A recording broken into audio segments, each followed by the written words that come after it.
Tyrese Haliburton goes off in one of the more fun games of the season. And does that mean that the in-season tournament has already proven to be a success? Plus more drama with James Dolan in the Knicks. It's the Wednesday episode of Locked On NBA. Let's go.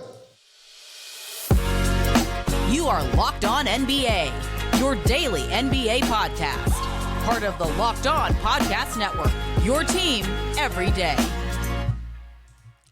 Welcome to another edition of Locked On NBA, the daily podcast covering everything you want to know about the association, part of the Locked On Podcast Network, your team every day. On Wednesdays, I'm your usual co-host, Jake Madison, at Nola Jake on Twitter, and the host of the Locked On Pelicans podcast.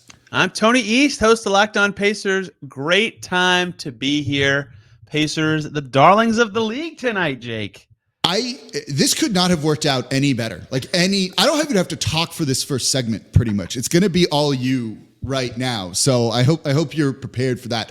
Of course, thank y'all for making Locked On NBA your first listen today and every day. We're here covering everything, the biggest stories around the NBA, rotating cast of hosts. Let's get into it because look, this was the biggest one in the NBA Tuesday night, an in-season tournament night, and that was the Indiana Pacers winning.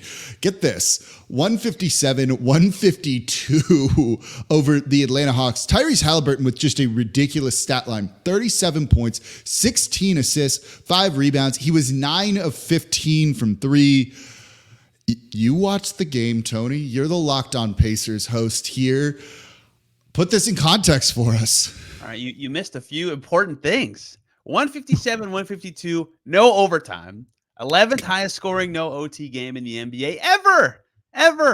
Tyrese Haliburton, third quarter, 26 points. That's the most by a Pacers player in a quarter ever. Breaking a record previously held by Tyrese Haliburton and Jordan Moore, but also Tyrese Haliburton. He also had 7 threes in that quarter, which is a Pacers franchise record, breaking a record previously held by Tyrese Haliburton and Justin Holiday. They scored 157, which also breaks a Pacers franchise record. It used to be 152. They were 1-3 away from tying their franchise record for made threes in a game. You get the gist. I'm not going to continue to just shove nonsense stats down your throat to explain what just happened in Atlanta. He had a ridiculous third quarter. He had 4 assists too. I think he accounted for almost 40 of their 46 points in that quarter. He couldn't miss from 3. The Hawks were like, oh, we'll send 2 to me. He's like, okay, whatever. I'll just throw a skip past the opposite corner. He had some of the most incredible passes I've seen in this game where they trapped him in the backcourt and he still threw it to the front court. He had that lob that didn't get put down either. There were some incredible things that he did that don't even show up in the stat sheet on this. Yeah, and funnily enough, it will get totally overshadowed because I just rattled off 1,000 franchise records they broke, but they were defending horribly in the first half. The Hawks set their franchise record for points in the first half. In this game, they had 86. The Pacers were down 20 in the second quarter, and then Haliburton does all that, and they're winning by late in the third because he was so ridiculous, and their defense upticked a little bit. And this is what he's done in the in-season tournament. The second game against Philly, where he had 17 assists and 37 points and no turnovers, was an in-season tournament game. They beat the Sixers. He had a bunch of points and 3 dagger threes to beat the Cavs in Cleveland in an in-season tournament game.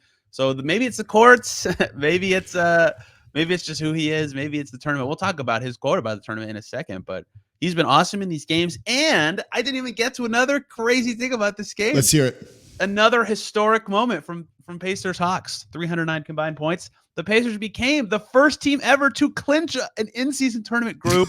They're 3-0. They beat the Cavs, they beat the Sixers, and they beat the Hawks, meaning no matter what happens in the rest of the matchups, they win the head-to-head over anyone else who could tie them. They win Group A. They're in the quarterfinals.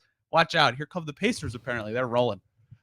Look, we'll talk about that in the next segment because Tyrese Haliburton seems to be this is kind of a big deal to us, and maybe it proves that the in-season tournament's a successful play, real or fake, with that coming up in the next part of Locked On NBA. So where do you rank Haliburton now in the league in terms of young guards, in terms of top 30 players? I'm not sure exactly where. No, he's higher than that. That number's way too high, Jake. Okay. No, I'm with you. I'm trying to be realistic here. I'm trying to let you roll with it. So tell me, clearly that trade has worked out for both teams, but he really does look ascendant here. And I think the Pacers are kind of one of the darling teams of the NBA right now. They're so much fun to watch. I smiled when you're like, their defense upticked a little bit. There's very little defense being played in this game. Chill out, dude. But I'll talk about that though. Like they're fun to watch. Like everyone look, man, almost 160 points. Like everyone wants to see that right now. Okay. I like defense in the NBA. You know what I like more? Ridiculous offense and watching it. And this one was so much fun on a Tuesday night of like Thanksgiving. It's like the perfect week to have something like this. But where do you kind of start to put Haliburton in like the hierarchy of the NBA right now? Yeah, the Pacers are averaging over 126 points per game. So you laugh at me calling a good quarter giving up 28, but if they give up 112 in a game, they're going to win. Fair enough. They're just going to win. So they're like, heck yeah, we'll take it. Yeah, so all the preseason top 100 lists, whatever you feel about those, he was like 23rd, 25th, 22nd, and then one of them had him at like the low 30s. And I was like, kind of think that's too low. I'd put him like in the late teens, 20-ish myself before the season. No one in the league has the combination of shooting, passing, scoring that he does. He can't defend. He's not a good defender, but he's not a good defender. He's not a good defender, but no one to me has that level. But this year, after being an All-Star last year, All-Star games in Indy this coming year, Team USA experience, Pacers are a little better. They added Bruce Brown. Obi's a great fit. He was awesome. Obi Toppin was awesome in this game for those who watched it. Like, monster dunk. Just killed. God, it was unbelievable. I haven't gotten him to like officially say this, but I think there's an element of his brain where he's like, okay, like I'm really good. And he's had this problem in the past before. He'll talk about it where he'll say, like sometimes when the Pacers lose, he'll feel like he wasn't selfish enough because he is a very good like self-creator for himself, creating his threes, creating his layups. It's an efficient play for the Pacers if he just shoots and doesn't pass, even though he's like one of the best passers in the league. And so I think that him realizing how good he is has led him to like have more games like this where he's like, oh, I should just shoot a lot. And he still is finishing with the crazy assist totals, which is what makes it so bonkers. But he's just figured out really how good he is and what he can do. And that's without being able to reliably get to the foul line all the time, right? That's the biggest difference between him and the guy across from him, Trae Young, in this game, even though he did get 7 free throw attempts. So he's just reached a new level.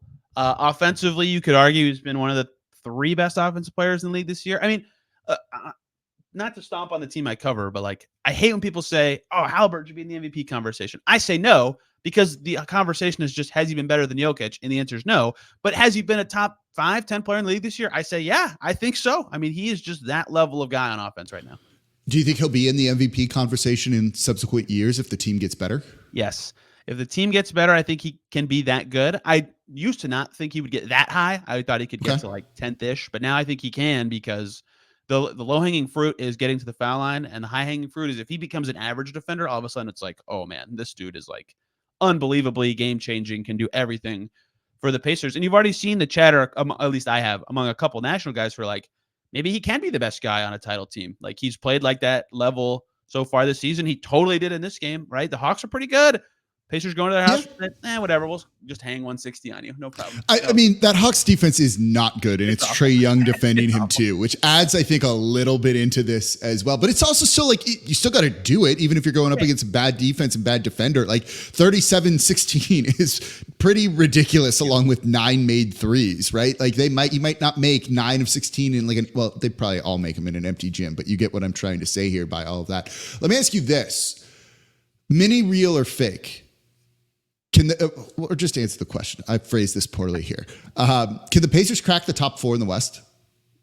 Well, no, because they're in the East. But that's trick question in your past. I think they can. I mean, they've hovered around there so far, but Philly being good is going to make that really tough, right? Because I still think they're a tick below the obvious top 3, and I'd say it's more likely than not. Like Miami looks awesome so far. Cleveland just beat Philly tonight. They're healthy-ish. Mitchell didn't even play. They're ascending. So I don't know about top 4. They just got their butts kicked by the Magic on Sunday, for example, and Haliburton's Magic won. So they're still one Tuesday night, So they're still and Magic look awesome right now, right? So Pacers are flawed, but if you say top 6, I would have said they've reached the level where they can get to there pretty easily. But top 4 is probably like if everything clicks all season and Haliburton plays 70+ games, they could get top 4, but I would say top 6 is a little more reasonable. Their defense is just god awful. Yeah. So, when you were on last time with me, or maybe a time before that, we were talking about potentially trading Buddy Hield from that team, and that's kind of been the rumor. Does that change at all? Kind of like with how they're playing right now and the offense working? And Buddy, at times hit a couple shots in this one that I like too. Do they change to being buyers at the trade deadline? Hilarious timing, because he was slumping like crazy heading into this game. And Rick Carlisle, who trusts him with his life, said, "Yep, you're starting now." Actually, 6 of 6 from 3. Doesn't miss a 3, 6 for 6. Has that a lovely? I love these now. These are my favorite plays in the NBA. The Kings had one too. Guys realizing it's an in-season tournament game, so they shouldn't just run out the clock. So Buddy Hield scores right at the end to make a win by 5 instead of 3. He played awesome in this one.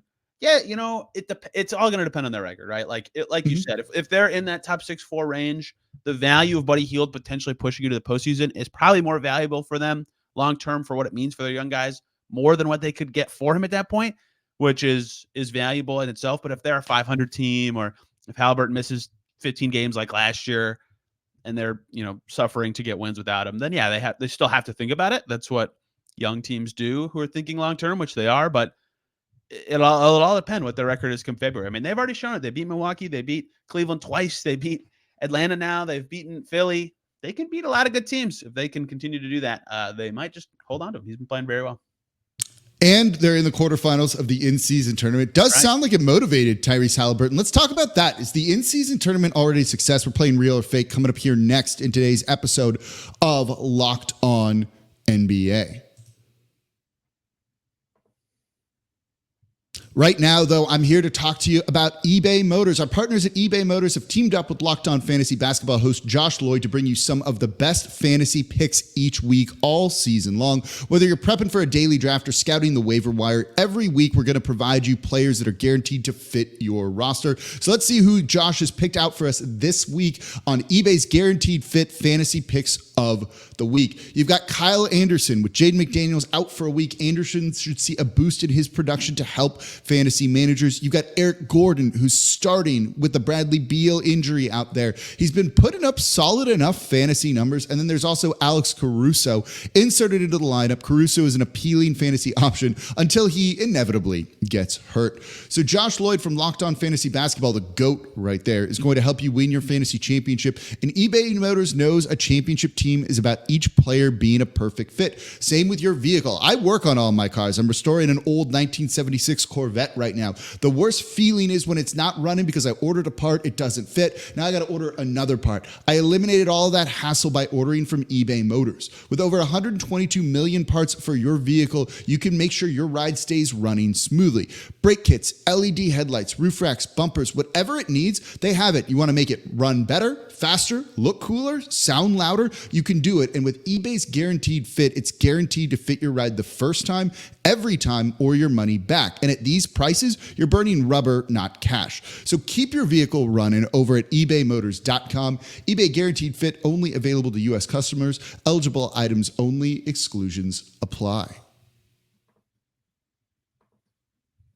And thank you for making Locked On NBA your first listen today and every day. We are part of the Locked On Podcast Network, your team every day. We're going to be here all week. We got Thanksgiving, but we got games. The in-season tournament is a lot of fun, so make sure Locked On NBA is your first listen. Now for your second listen, Locked On has launched the first ever national sports 24/7 streaming channel on YouTube. Locked On Sports Today is here for you 24/7, covering the top sports stories of the day with the local experts of Locked On, plus our national shows like this one, covering every single league. Go to Locked On Sports Today on YouTube. Subscribe for the first ever national sports 24/7 streaming channel. All right, Tony, this was fun. The in-season tournament I found fun. I kind of like how terrible the courts look. I love the purple in New Orleans. You are uniquely qualified to talk about terrible courts down there in New Orleans, my friend. That is by far the worst one. I love it. Like getting there, when I covered that game, I was so excited just to like stand on that court with just the purple and the like slime green, the neon highlighter green, whatever it is. I dig it. And look, there was definitely a different atmosphere in there. And I do think there is somewhat of a different atmosphere in these games.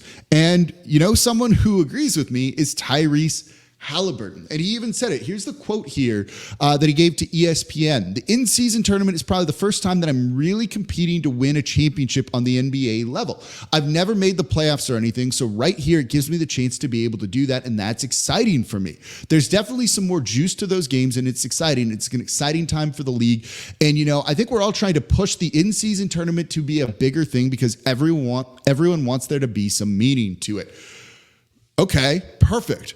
Real or fake, Tony? The in-season tournament is already working. Oh, real. It's so real.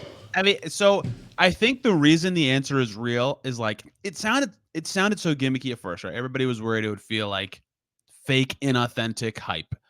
But one, it's pretty after the first couple of games and you understand the situation, it's pretty easy to follow. Two, it's just a regular season game, so there's nothing taken away from what's already happening. So the gimmicky aspect is still there. We already talked about the courts, but because the players are taking it seriously, a lot of the games have turned out really good. And that's what's made it exciting is fans show up, and if they don't know what's happening, they can immediately go, oh, what the hell is this? This is different. And then the game is so far been fantastic. And then you have guys like Haliburton saying this. You heard Dame Lillard go on this rant about making that money for his teammates. I cover the Pacers. Buddy Hield joked like, yeah, mortgage payments. Heck yeah. Like it might sound like a low money compared to their salary, but it's a lot of money still, especially to a lot of these guys. So they're all motivated. They all can tell it's a big deal. The first year of it too, I think, has made it a thing. So so far, real, absolutely real to me. Yeah, I'm with you. Like this has never been to me about like fans and getting them to care about your team competing for a meaningless title. It's not the NBA championship, right? Like right now it is. Right now it is. That's fair. Forever. That's fair. Yeah. Maybe not forever. So it's not the NBA title. It doesn't hold the weight. You'd rather make the playoffs over winning the in-season tournament, I would think, if you're a fan. Great. It's not for the fans, though. It's for the players. It's for the coaches to just get them to care about random Tuesdays the week of Thanksgiving when we might see a lot of load management and things like that. And we're not. And if these players are going to be like, I want to win the money, or I want to be on national TV, which I think is also a big draw. In the ESPN article, they talk about the Pacers have one TNT game this season. It's the first time that Haliburton will have ever played on TNT, except now he's going to get this quarterfinal game because they're all on national TV. If they want that kind of exposure to, build their brand, whatever it is, right? Play at the highest stage. They have an opportunity to go and do that right now. And that seems to be at least maybe a little bit of a motivating factor for them as well. So as long as the players care more, you're going to get these really good regular season games when you might not. When I looked at this slate of games when we were this morning planning out the show, I'm like, I don't know if any of these are going to be really good. And then you get this barn burner that's arguably the most fun game of the season so far. Absolutely. And there's more teams, just like OKC presumably is going to be similar. I mean, they should be on more national TV games. One of the best teams in the league, but they're looking good in their group so far. I think they're at the top of it or close to it, or they can win it still. They're plus 27 in point differential despite losing some games there. The Kings, the Timberwolves are undefeated. The Pelicans are doing well in that. They're leading. There's a lot at stake for some of these teams that don't necessarily have that kind of playoff experience or that level of thing, and it being the first one and a trip to Vegas. The players like that aspect of it too, certainly, right? The media likes that as well. I've talked to a couple. The media would like it more if it was easier to plan your travel if you knew the team you covered was going to make it or not. But that's I get that that's impossible. I'm not going to push back on that. I've talked to a couple of beat writers with different teams and a couple of national media people about this, and everyone's like, oh yeah, I really hope the Pelicans go so that I get to be paid to go to Vegas for a couple of days. So there's motivation for them to blow it up too, right? And to talk about this in a fun way. I'm not one of those people that would go to Vegas if the Pelicans make it, for the record here, but I don't know, maybe you'll get some fans that are going to travel for that. You would have to think, right? It's like another test of will the NBA work in Vegas? I don't know, man. It's fun. The people who hate on this, I do not understand the people that are constantly against the in-season tournament. Just do some weird stuff, and clearly it's producing good games that we're all enjoying. Even the Magic tonight really playing extremely well, and they've been playing well anyway, but they seem motivated by it. And if it's going to do that for some of these teams and also expose some of these teams on a national scale, get the Magic on national TV more. They're fun. They're young. They have a superstar in Banchero. That only seems good for the league, in my opinion, right? Magic Celtics is on Friday. That's a huge game for their group. Like, Yeah. what are we? It's November 20. What is that going to be? November 24th. We're like, this is a big game. This is matters. Well, it's Black Friday. That's like a football day, right? Like, Yeah. it's not a day you normally think of the NBA or anything like that. You know, people are out shopping. They're doing whatever. You're just chilling. Now maybe you're going to tune into one of these games because you want to see the weird court because there are like stakes to it when there normally wouldn't be. The people, I understand the detractors who are like, it just feels so inauthentic and gimmicky. And I get that. It's the first year of it. It's new. The courts are like, oh, what on earth? Why is this red? Like, okay. Why is this red? I don't like a lot of them, but the red ones actually make it hard to see the ball sometimes. The reds are the worst. The reds Those are the ones worst. are objectively the worst. But like, I agree with that. I understand that sentiment. Like, but I don't actually think people who say that like dislike it. I just don't think it's additive to them, if that makes sense. Like, I don't think there's any like, this stinks. This is ruining the league. So if guys could quit slipping on the courts, that's the only thing. Because other than that, it's been quite the first year for the in-season tournament. I think the NBA has got to be pretty thrilled with what they've come up with so far. Let me ask you this. Let's on the courts for a second. I agree that the red ones are the worst. Like that one actually is like, in my opinion, a bit of like an eyesore. Maybe it's just too bright or something like that. But on most of them, like I forget about the court in the second quarter. Like I realize it's there in the beginning and then it just kind of like goes away and I don't even think about it anymore. In the fourth quarter of this game between the Pacers and the Hawks, like I didn't think about the court once. Oh yeah, I had that problem. The court is distracting for me. Okay, fair enough. I can't like sometimes it's hard. Like a black line on a light brown court. Like I can see when a guy shoots a three, but like in these games, like you can't always tell, or like, you know, getting across half court and 8 seconds. All this stuff. I don't know. Some of that stuff I'm like, oh yeah, the court. Oh yeah, the court. That's a thing. Know. Okay, fair enough. But yeah, whatever. It's not like that negative. It's just annoying. The red ones, I actively am like losing the ball for a second or two, like it's a hockey puck. That is annoying. I don't like that. It's also funny that they only use these courts for like 4 times each, and then like that's that 3 max. Yes, it's like, oh, okay, goodbye court. So that's always like a little bit interesting here when it comes to all this as well.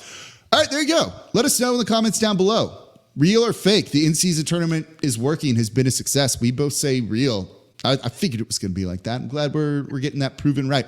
All right, coming up next, more on James Dolan and his Knicks lawsuit against the NBA and the Raptors, and Dolan's resigning. Is he going to be in the league much longer?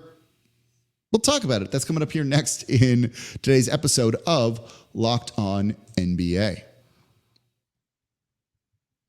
Before we get to all of that, today's episode of Locked On NBA is brought to you by FanDuel, America's #1 sportsbook. So score early this NBA season, this NFL season with FanDuel, because right now, new customers get $150 in bonus bets with any winning $5 money line bet. You bet on your team. Say it's the Indiana Pacers. They go out and they win. You win that bet and you get $150 in bonus bets if your team wins. So if you've been thinking about joining FanDuel, there's no better time to get in on the action. What I love is the app is super easy to use. They make it easy to find the spreads, the player props, the over-unders, whatever it is you might want. I love the same game parlays. So Tyrese Haliburton to score more than 27.5 points and the Pacers to win. You get an even larger payout when you do that, and they show you some of the top ones out there. So visit FanDuel.com/LockedOnNBA. Put your NBA knowledge to the test over at FanDuel. Again, FanDuel.com/LockedOnNBA. $150 in bonus bets with any winning $5 money line bet. FanDuel, official partner of the NFL and the official sportsbook of Locked On. And thank you for making Locked On NBA your first listen today and every day. We are here Monday through Friday, part of the Locked On Podcast Network, your team every day, rotating cast of hosts covering the biggest stories around the association. It's in-season tournament night, Tuesday night, so we're talking about it here on Wednesday. Make sure Locked On NBA is your first listen. Of course, go check out Locked On Sports Today, the 24/7 streaming channel. And if you want to know more about Tyrese Haliburton, any of these other teams, we got a Locked On for you. Go check out Tony on Locked On Pacers. I know he's going to be breaking down everything from this game. Okay, let's get into an annoying story. The Knicks suing the Toronto Raptors and kind of the league, something like that, over basically just just standard practices of assistant coaches, assistant GMs going to other teams, taking their stuff with him. The interesting part about this is James Dolan, owner of the Knicks, seems really, really, really fed up here in that prior to his lawsuit, he resigned his position on the NBA Board of Governors' influential advisory and finance and media committees, according to a memo obtained by ESPN. He also seems like he's not acting as their active governor right now without specifically resigning for that. Tony, this just seems like a dude who's unhappy, like very unhappy. Everyone hates him, it feels like, to be perfectly honest. This the beginning of the end for James Dolan? I don't know. Yeah, I know. That's a bad answer.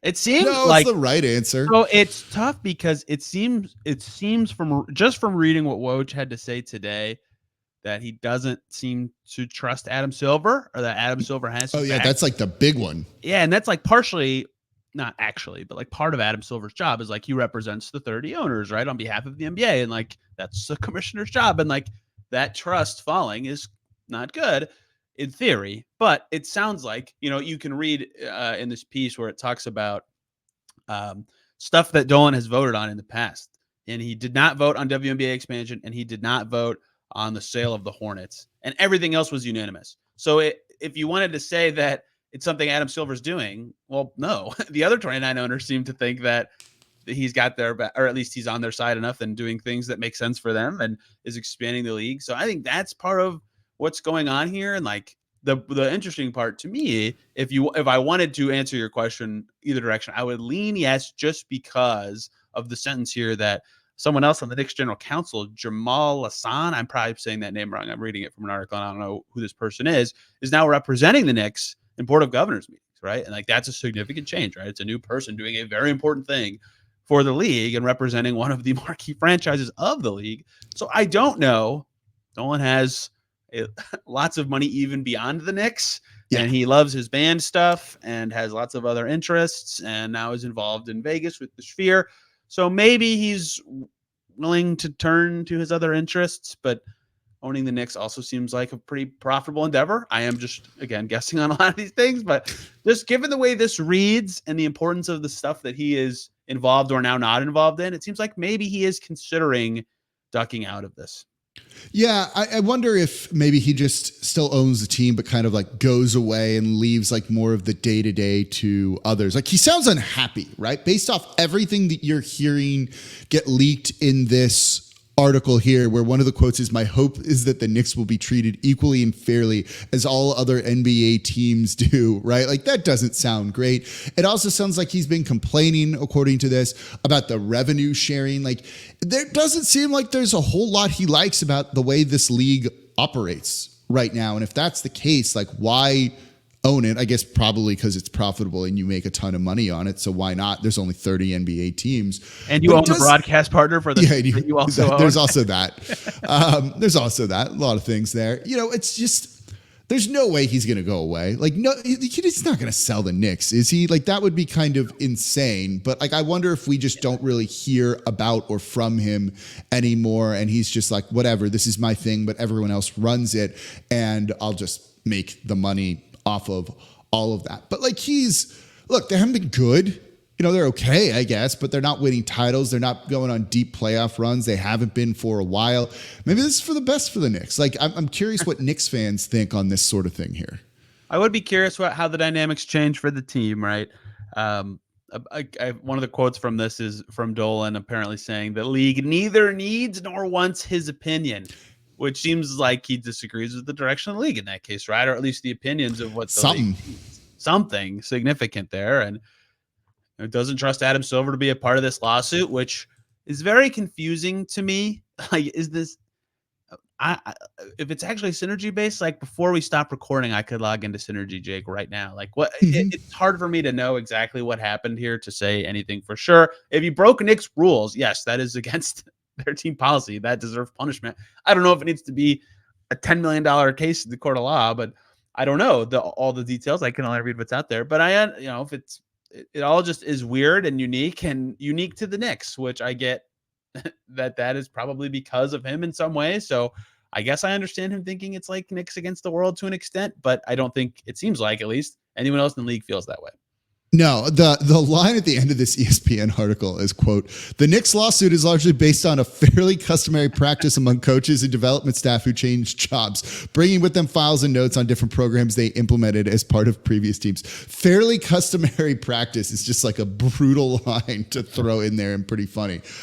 We'll see. I don't know. This is all a distraction. Doesn't really matter. And that's something that happens all the time. So it's funny to kind of see it like blow up like this and some of this laundry get aired. And I'm going to be curious to see how this all plays out. But I don't know. Maybe the Knicks should win titles before they start filing frivolous Has the lawsuits. Raptors played the Knicks yet this year?